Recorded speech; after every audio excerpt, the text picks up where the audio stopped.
सुप्रिया में direct start करना। ओम शांति। तो आज हम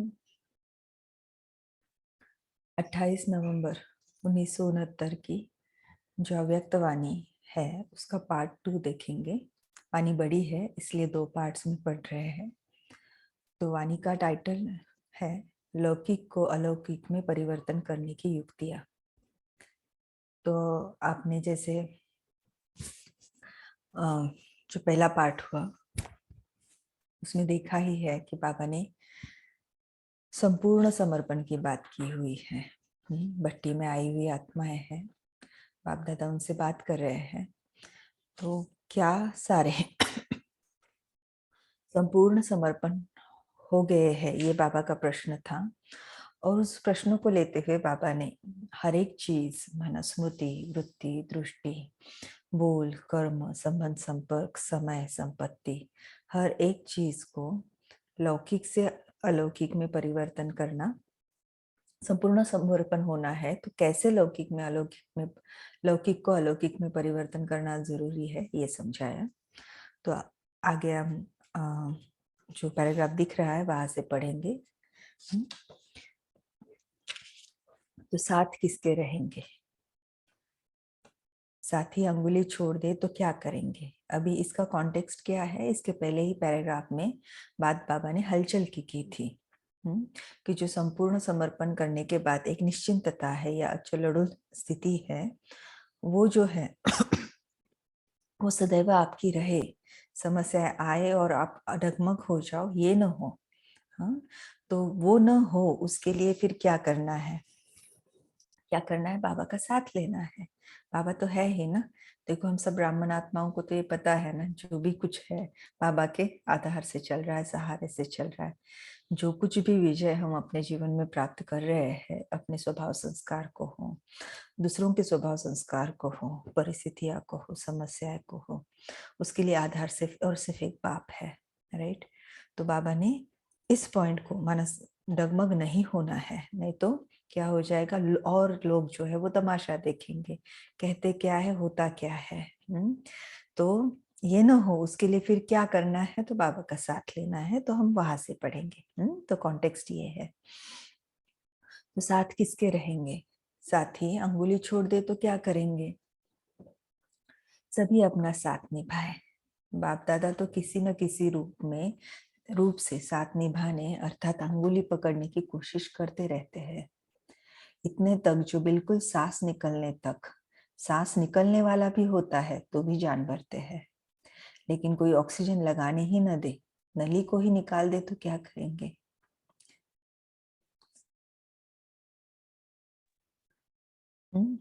तो बाप दादा मदद करना चाहते हैं और किसी न किसी रूप से करते रहते ही है।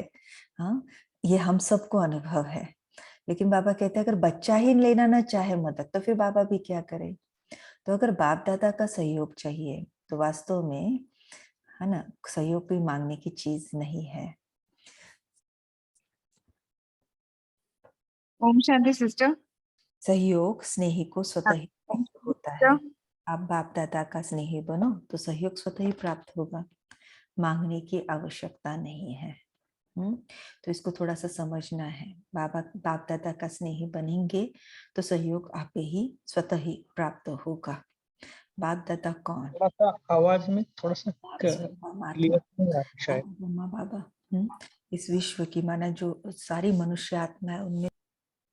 सुप्रिया में आपका आवाज थोड़ा सा क्लियर नहीं आ रहा है शायद, एक बार चेक करना। Hello sister. ओम शांति सिस्टर। ओम शांति। सिस्टर मेरे को एक क्वायरी है। अभी जो 9 से पौने 10 की जो अव्यक्त मुरली है और जो सुबह चलती है 5 से पौने 6, वो सेम होती है दोनों? अभिजीत भाई जी आप आंसर करेंगे हाँ, प्लीज। ठीक है। जो भी क्वेश्चन है बाद में पूछना। एक अव्यक्तवाणी वही है, सिर्फ सुबह जो है जो शाम को पढ़ते हैं वही कल सुबह पढ़ेंगे। ठीक है, सॉरी सुप्रिया, आप कंटिन्यू करना। ओके, ये अनम्यूट का सेटिंग कर दो अभिजीत भाई जी। हाँ, किया है सॉरी।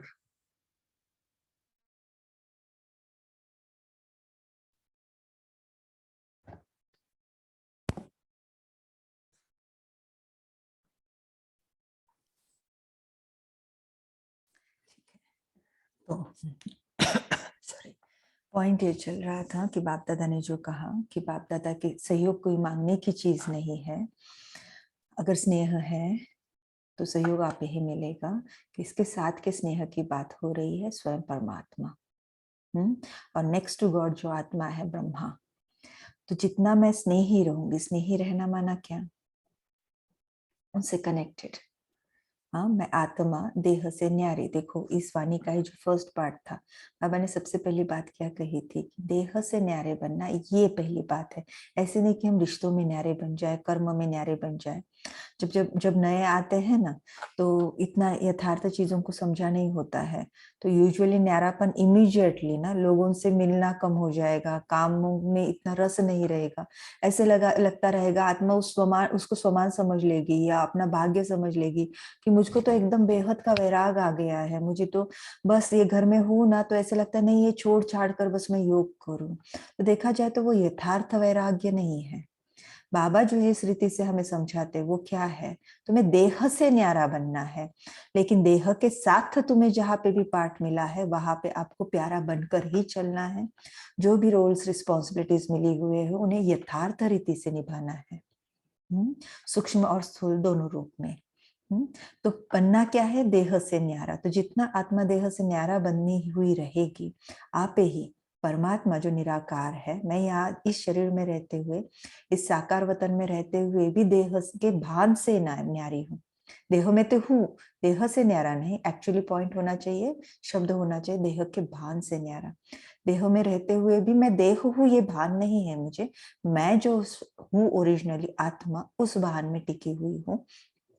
जितना इस भान में मैं हूँ, आप ही जो मेरी देखा जाए तो हम एनर्जी है ना सारे, तो हमारी जो फ्रिक्वेंसी है वो फ्रिक्वेंसी आप ही साकार वतन की फ्रिक्वेंसी से परे माना परम धाम, और वहां पे जो मेरा निराकार पिता है उसके साथ मैच होगी।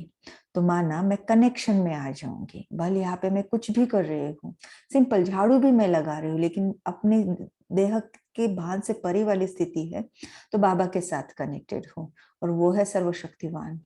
तो यहाँ पे चलते चलते भी कोई समस्या आ जाए, मेरे मन में कोई मुंझाइश आ जाए, क्योंकि कनेक्शन है, तो उसकी सर्व शक्तियां जैसे कि मेरी ही है।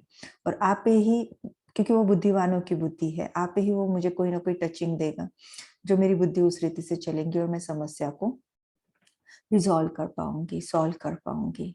तो जो बाबा ने कहा स्नेही को सहयोग स्वतः ही प्राप्त होता है, वो कोई मांगने की जरूरत नहीं है, वो मांगने की आवश्यकता नहीं है। तो आधा कल्प मांगते रहे भक्त रूप में, अभी बच्चा बनकर भी मांगते रहे, तो बाकी फर्क क्या रहा भक्त और बच्चों में। यहाँ पे भी बाबा मदद करो, रहम करो।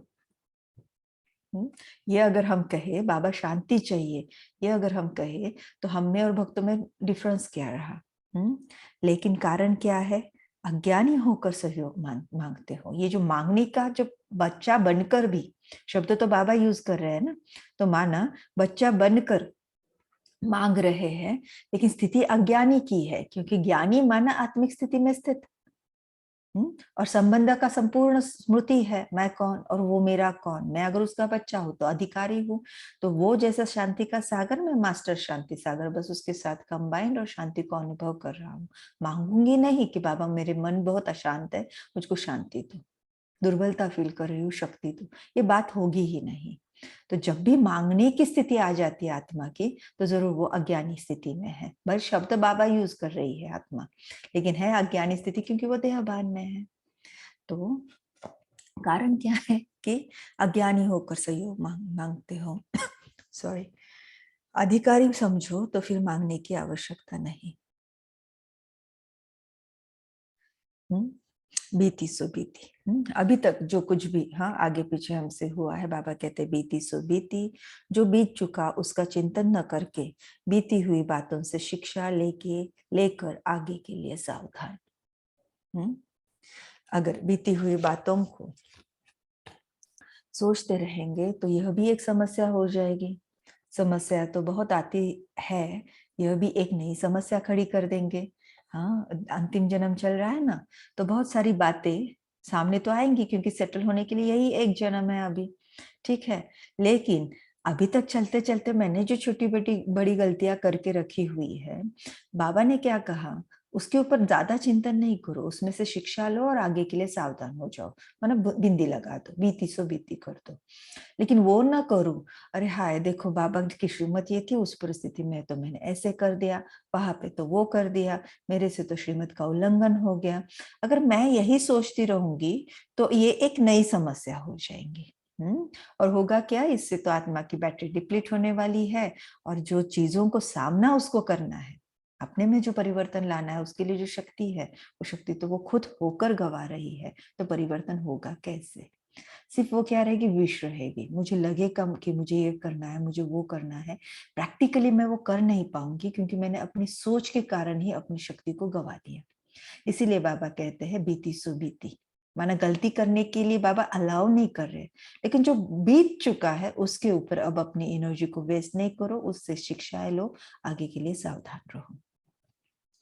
ठीक है, तो बीती को परिवर्तन में लाने, बल भरने के लिए उस रूप से सोचो। अगर यह सोचेंगे कि यह क्यों, कैसे हुआ, अब कैसे होगा, जम दे सकूंगा या नहीं, क्वेश्चन नहीं करो। क्वेश्चन मार्क के बदले फुल स्टॉप, बिंदी लगाओ।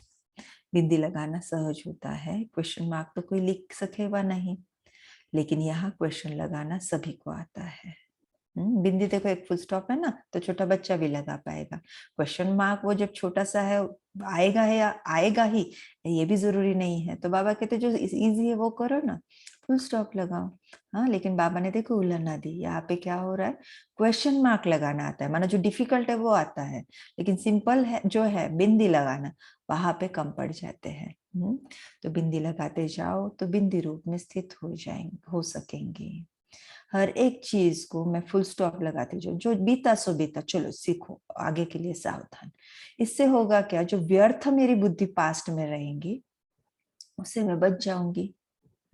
और फिर पास्ट में नहीं रहना है मुझको, फ्यूचर में नहीं रहना, तो मुझे कहाँ रहना, कहाँ, प्रेजेंट में।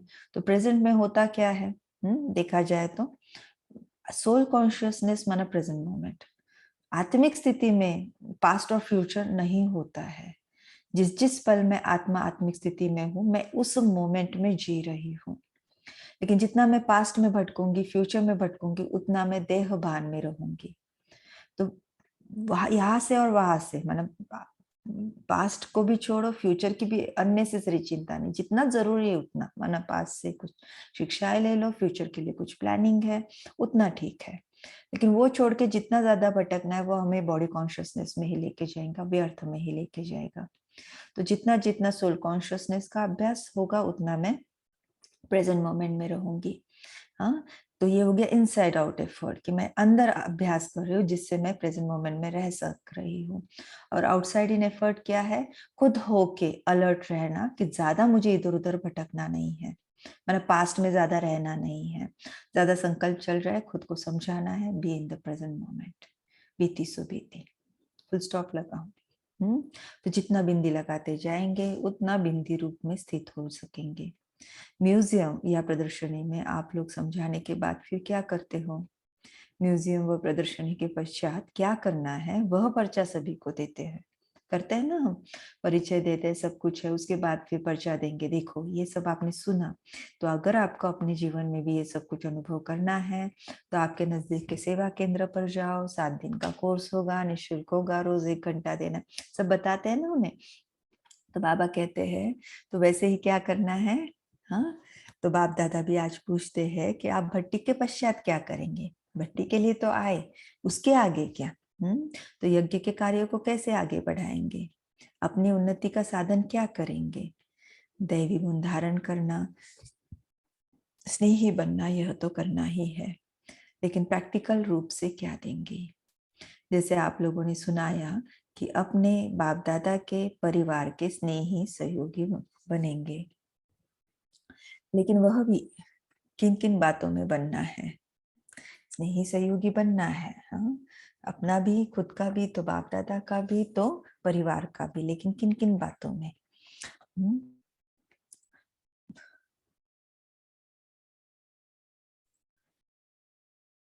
मनसा वाचा कर्मणा के साथ साथ तन मन धन तीनों रूप से अपने को चेंज करना है। पार्ट 1 में बाबा ने बताया ना, मतलब मनसा वाचा कर्मणा क्या करना है, कैसे परिवर्तन करना है। तो उसके साथ अब किस चीज के लिए बाबा कह रहे हैं, तन मन धन तीनों रूप से अपने को चेंज करना है। मददगार और वफादार, जब दोनों बातें होंगी तब बाप दादा और परिवार के स्नेही और सहयोगी बन सकेंगे।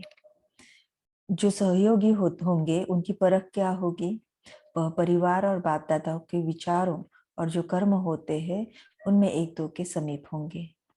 एक दो के मत के समीप आते जाएंगे तो फिर मतभेद खत्म हो जाएगा। हाँ, तो मददगार होना, हाँ, वफादार होना माना क्या है, एक मत होना। हाँ, तो जो सही, और फिर वैसे ही उसी आधार से क्या होता जाएगा, सहयोगी भी बनते जाएंगे। तो एक तो मददगार और वफादार, उसका तरीका बताया। दूसरी बात यह जो है कि जो भी संपूर्ण समर्पण होते हैं उनको अपना तन मन धन और समय, यह चारों चीजें कहाँ लगानी चाहिए। यह तो जरूर है कि प्रवृत्ति मार्ग तरफ भी ध्यान देना है, लेकिन यह जो चारों चीजें देते हो उसके लिए अपने मन में जजमेंट ठीक है कि हम यथार्थ रीति प्रयोग कर रहे हैं। बाबा पूछ रहे हैं, संपूर्ण समर्पण की बात चल रही है, भट्टी की आत्माएं सामने हैं, ये सारी जो सेंटर पर समर्पित होती है वो आत्माएं नहीं है, हमारे जैसे प्रवृत्ति में ही रहने वाली ये आत्माएं हैं। तो संपूर्ण समर्पण ये बुद्धि की बात है, मन की बात है ना।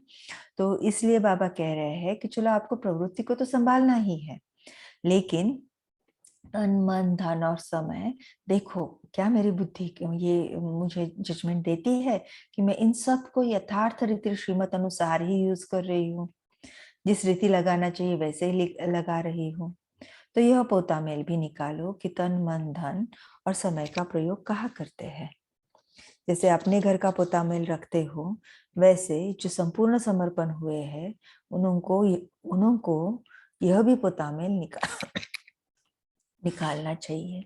हम घर संभालते हैं तो रहता है ना, क्या चीज लानी है, कितना खर्चा हुआ, किस चीज के ऊपर ज्यादा, मना अलग अलग सेक्शंस होते हैं ना, ग्रोसरी है, चलो सब्जी है या बाकी बिल्स है, तो तमिल तो रखते हैं। तो बाबा कह रहे हैं इनका भी रखो। हाँ, इन चीजों का भी, तन मन धन और समय, हाँ, इन चारों का कि कैसे यूज किया, कहाँ पे यूज किया, सफल किया या व्यर्थ गवाया। तन भी कहा और कैसे लगाया, यह शॉर्ट में लिखना है लेकिन स्पष्ट। तो अभी तक के क्या पॉइंट्स हुए कि बाबा मदद देना चाहता है, बच्चे लेते नहीं है, तो करना क्या है, स्नेही सहयोगी बनो, स्नेही बनो तो सहयोग आप ही मिलेगा, ये बात हुई। फिर उसके बाद बाबा ने फुल स्टॉप की बात करी, जो कुछ भी अब तक पुरुषार्थ में कमी कमजोरी रही, फुल स्टॉप, आगे के लिए सावधान, पीछे से शिक्षा लो, आगे के लिए सावधान। फिर मददगार वफादार की बात करी, माना एक मत होकर रहना है, हर कोई श्रीमत पर चलेगा तो परिवार में एक मत होकर ही रहेगा, तो मददगार और वफादार कहलाया जाएगा। और फिर ये जो तन मन धन और समय की बात है, तो इसमें अब, हाँ, इसके बाद का 5वां पॉइंट जो है वो क्या है, चलो ये तो बताया बाबा ने कि पोता में लिखा लो, लेकिन एक बहुत सुंदर बात बाबा कह रहे हैं, शॉर्ट में लिखना है लेकिन स्पष्ट भी लिखना है। ये गुह्य बात है, थोड़ा सा अच्छे से समझने की बात है। हाँ, क्योंकि डिटेल भी होता है परंतु स्पष्ट नहीं होता है। माना बाबा, कोई भी बात है जब हमें किसी को बतानी है, हाँ, कोई समाचार देना है, तो वो कैसा होना चाहिए, शॉर्ट में होना चाहिए, और शॉर्ट में भल हो लेकिन वो स्पष्ट भी होना चाहिए। ऐसे नहीं कम बताना था, कम शब्दों में बताना था तो सारी चीजें कवर ही नहीं हुई, ये भी ना हो। और जो बाबा बोल रहे हैं कि बहुत बार डिटेल में भी देते हैं लेकिन वो स्पष्ट नहीं होता है, मानो वो इतना डिटेलिंग में चले जाते हैं, जो इतना वो फैला हुआ होता है, जो सारी नहीं निकाल पाता, जिसको पढ़ना है वो समझ ही नहीं पाता इनको कहना क्या है।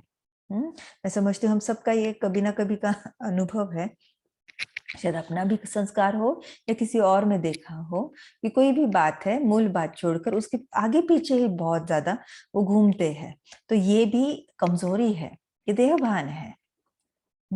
मुझे जो बोलना है वो अगर मुझे स्पष्टता से बताना नहीं आ रहा है और उसके लिए बहुत ज्यादा शब्द अगर मुझे यूज करने लग रहे हैं, तो ये पावरफुल आत्मिक स्थिति नहीं है।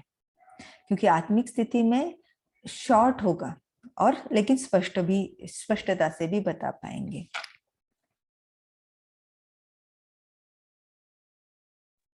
तो उसके लिए बाबा विधि यहाँ पे बता रहे हैं। तो जितना जितना शॉर्ट और स्पष्ट लिख सकेंगे उतना आंतरिक स्थिति भी स्पष्ट और क्लियर होगी। संकल्प को शॉर्ट करेंगे तो समाचार भी शॉर्ट होगा, और पुरुषार्थ की लाइन क्लियर होगी तो समाचार स्पष्ट होगा। इसमें सारा पोतामेल आ जाएगा। ये पॉइंट है ना।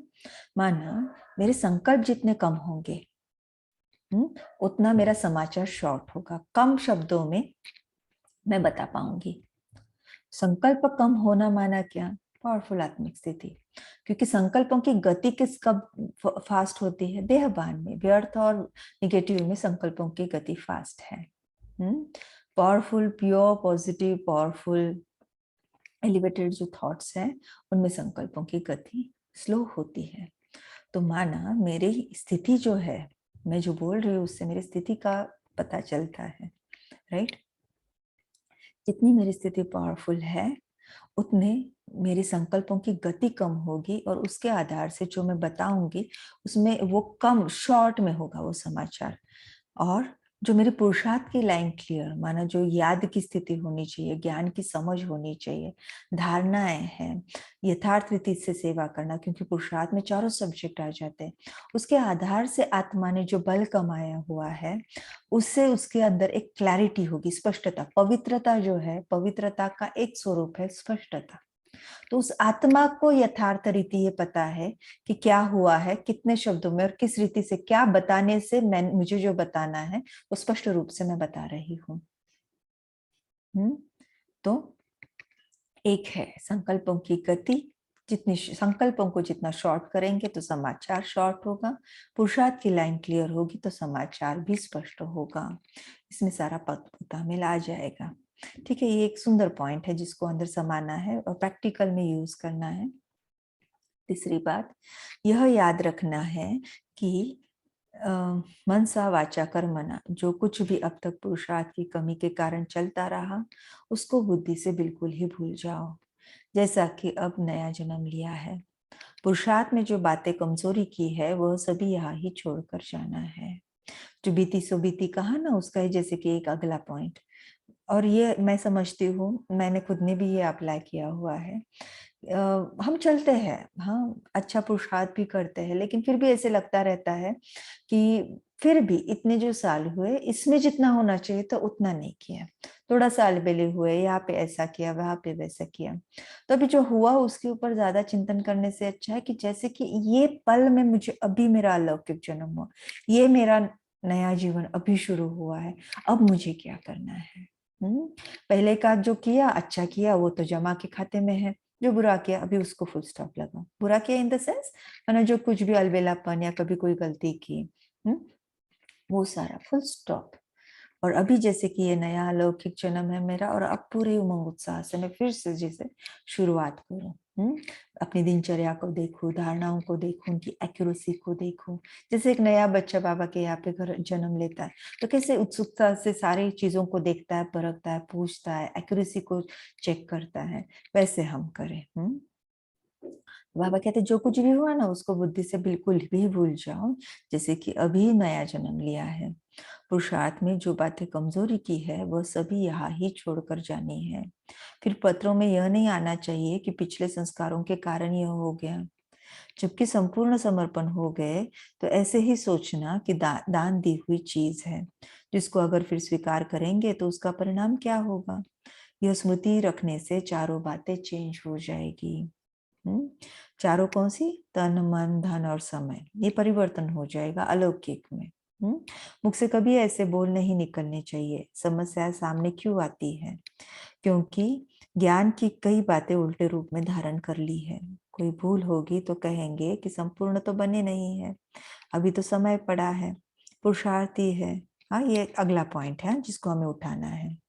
हाँ, पुरुषार्थी को भूले करने की छुट्टी नहीं है।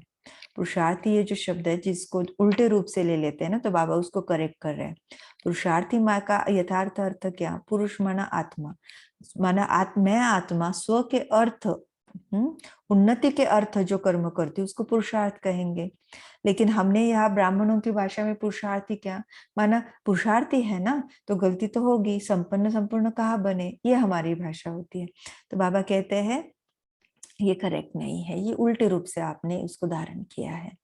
तो पुरुषार्थी को भूले करने की छुट्टी नहीं है। लेकिन आजकल ऐसे समझ बैठे हैं कि पुरुषार्थी अर्थात भूले माफ है, ये ऐसा करता है तो हमको ऐसे करना पड़ता है। यह ज्ञानी के बदले अज्ञानी हो गया। याद क्या रखना है? जो करेगा सो पाएगा। मैं जो करूंगा मुझे देख और करेंगे, उनको देख मुझे नहीं करना है। मैं ऐसा करूंगा जो मुझे देख और भी ऐसा करे।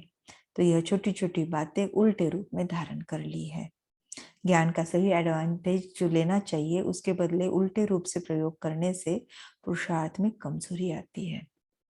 ये पुरुषार्थहीन की बातें हैं, लेकिन समझते हैं कि यही पुरुषार्थी जीवन है। इसलिए यह तो ज्ञान की पॉइंट्स अपने पुरुषार्थ की कमी को छिपाने के साधन बनाकर रखे हैं। हम पुरुषार्थी ये कहते हैं ना, तो बाबा कहते हैं कि ये जैसे कि अपने पुरुषार्थ की कमी को छुपाने का साधन है। इन साधनों को मिटाओ तो सभी समस्याएं आप ही खत्म हो जाएंगी। फिर आगे और एक पॉइंट जहाँ पे बाबा कहते हैं 4 शक्तियों को धारण करना है।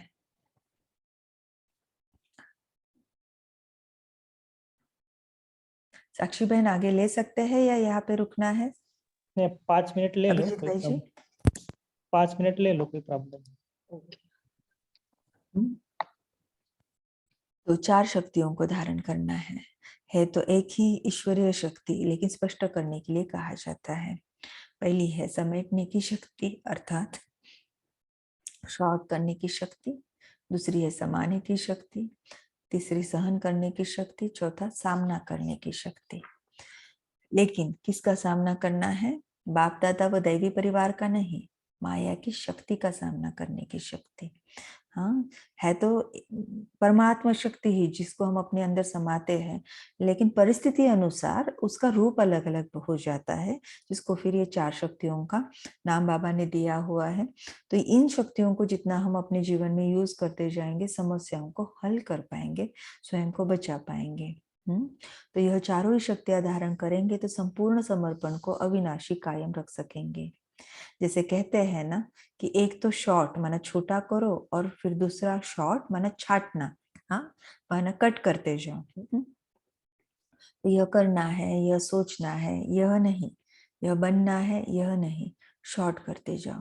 जितना हो सके शॉर्ट करो।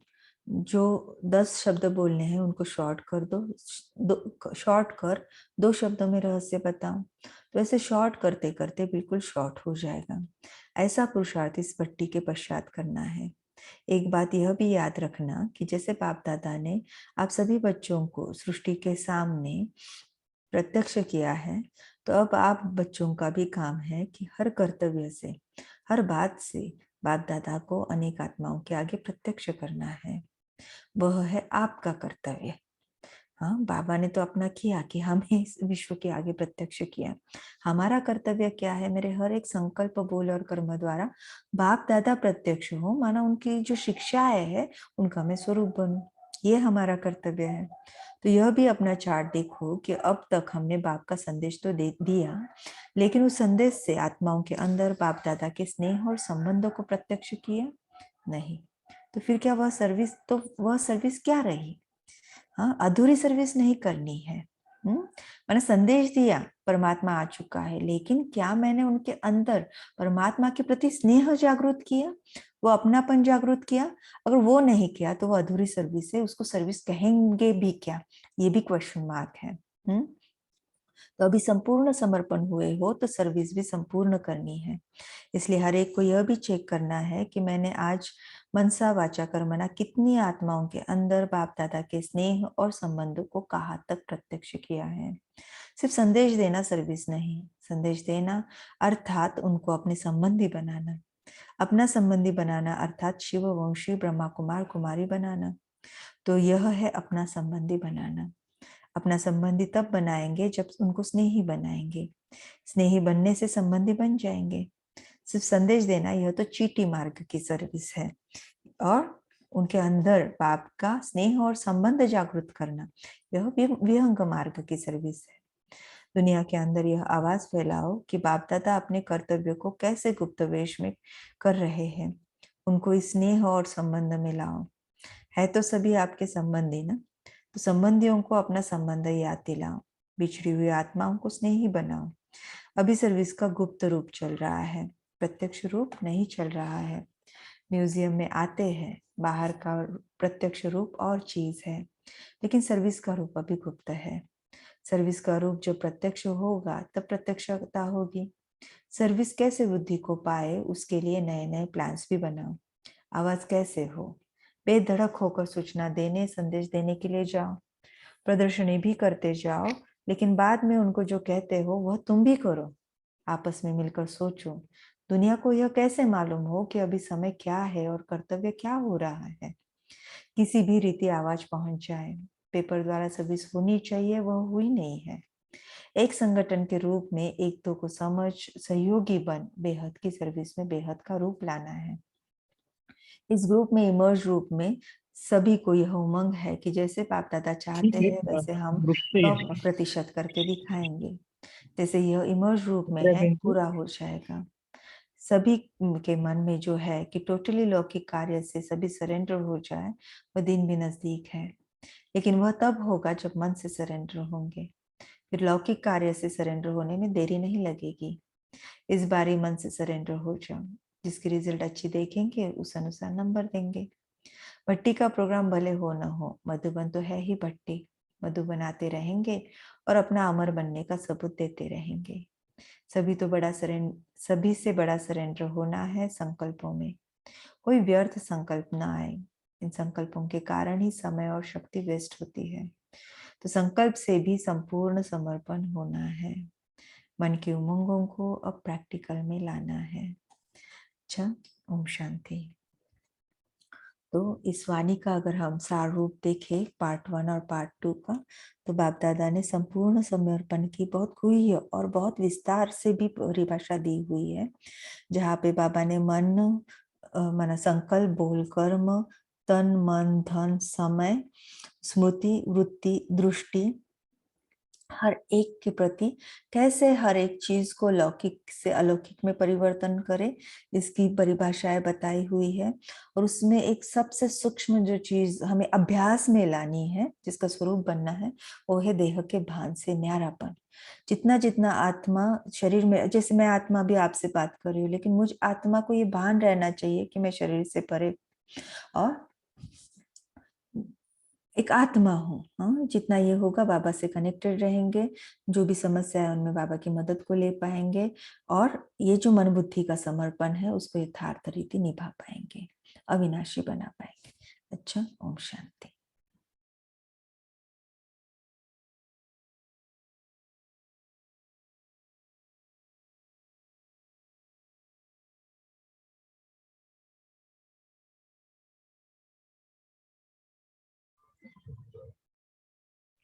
ओम शांति। Thank you Supriya ma'am. सभी पोल का आंसर दे रहे हैं, तो पोल के आंसर के बाद हम सभी ब्रेकआउट रूम में जाएंगे और वहां पर सभी चिंतन करेंगे।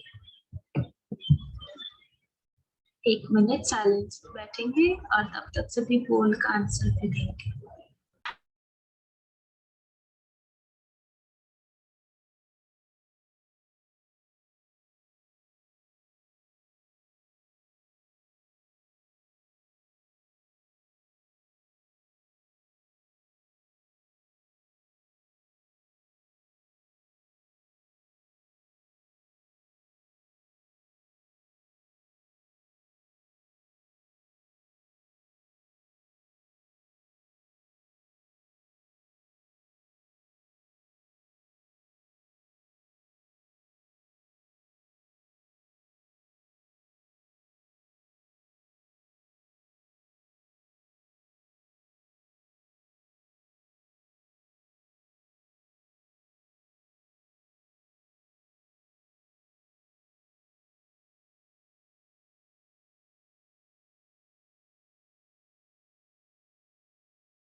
ओम शांति।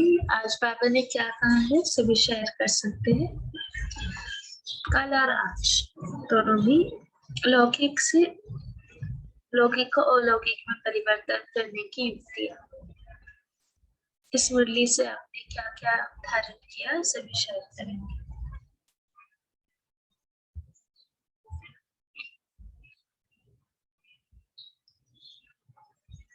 मेरी आवाज आ रही है?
कम हो गया क्या?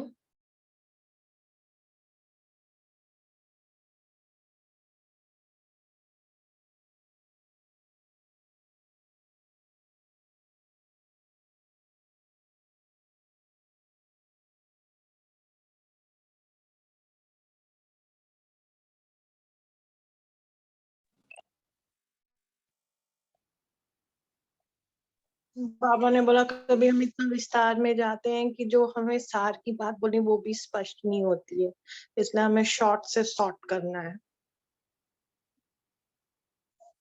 ओम शांति। दीदी एक बात नहीं समझ आया, मतलब थोड़ा सा क्लियर नहीं, क्लियर तो है कि फिर लौकिक से सरेंडर होने में देरी नहीं लगेगी, तो लौकिक से सरेंडर क्या, लौकिक में तो हमें रहना ही है, तो बुद्धि से वो जिम्मेदारियां भी सब करेंगे, तो फिर कैसे सरेंडर होगी से, लौकिक से कैसे होंगे? क्योंकि बाबा ने कहा इस बार मन से हो जाओ, फिर तुम बाद में लौकिक से हो जाओगे।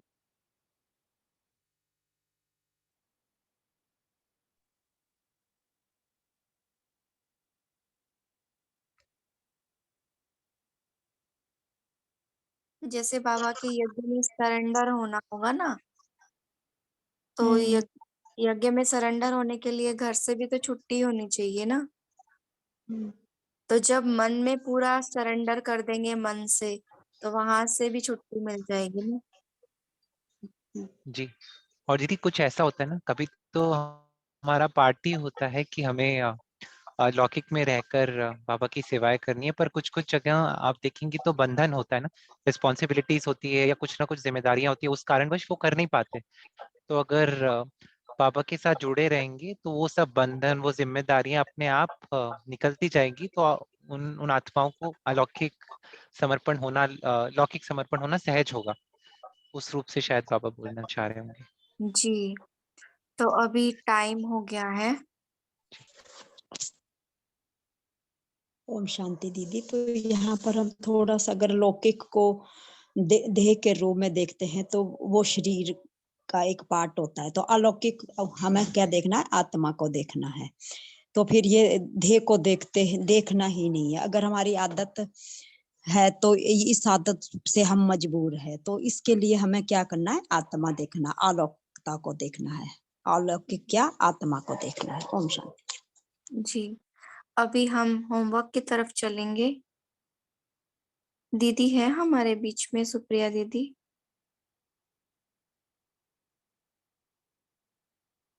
नहीं है। भाई जी आप देंगे होमवर्क?